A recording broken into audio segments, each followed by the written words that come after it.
سمجھ ہی نہیں معنی داد کرے گا کہ ایک جہان عالم ہوئے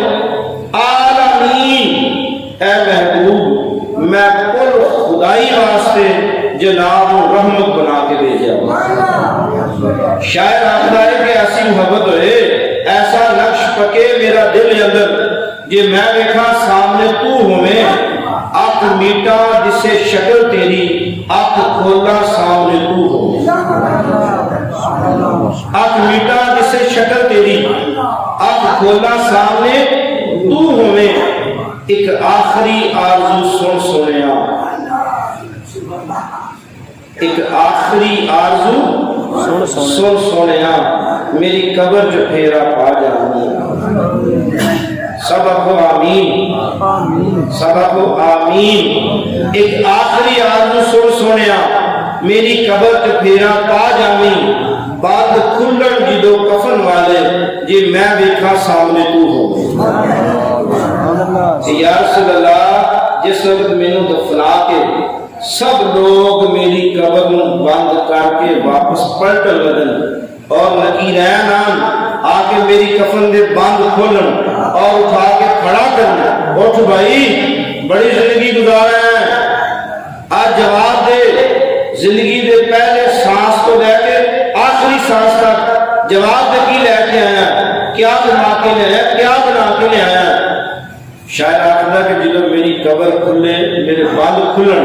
جب میں آنکھ کھولا تو میرے سامنے چہرہ مصطفیٰ نظر آیا میں نے محبوب رب العالمین کی زیارت نصیب ہوئے میرے آقا فرمان کہ اے فرشتیو انہوں نہ پوچھو مینوں پوچھو میرا کی لگتا ہے میں جواب دیا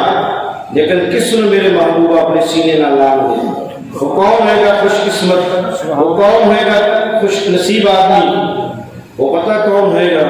جس نے اپنی ساری زندگی دی خواہش مٹا کے صرف اپنے دل دے اندر اللہ اور اللہ دے محبوب کی محبت رکھی سب کو زیادہ پیاری بیوی چھوٹی عمر والی کماری بیوی سب کو لاڈلی بیوی جیدی گود دے اندر رسول اللہ صلی اللہ علیہ وسلم نے دنیا کو چھوڑیا سرکار دو عالم سیدہ ام عائشہ صدیقہ رضی اللہ تعالیٰ نے دی گود دے اندر لیٹی ہوئی اور اتنی با وفا بیوی جس دی شان کہ اللہ دا قرآن نازل ہوا آپ نے فرمایا کہ عائشہ تینوں قیامت والے دن کتنا شوق ہے کتنی محبت ہے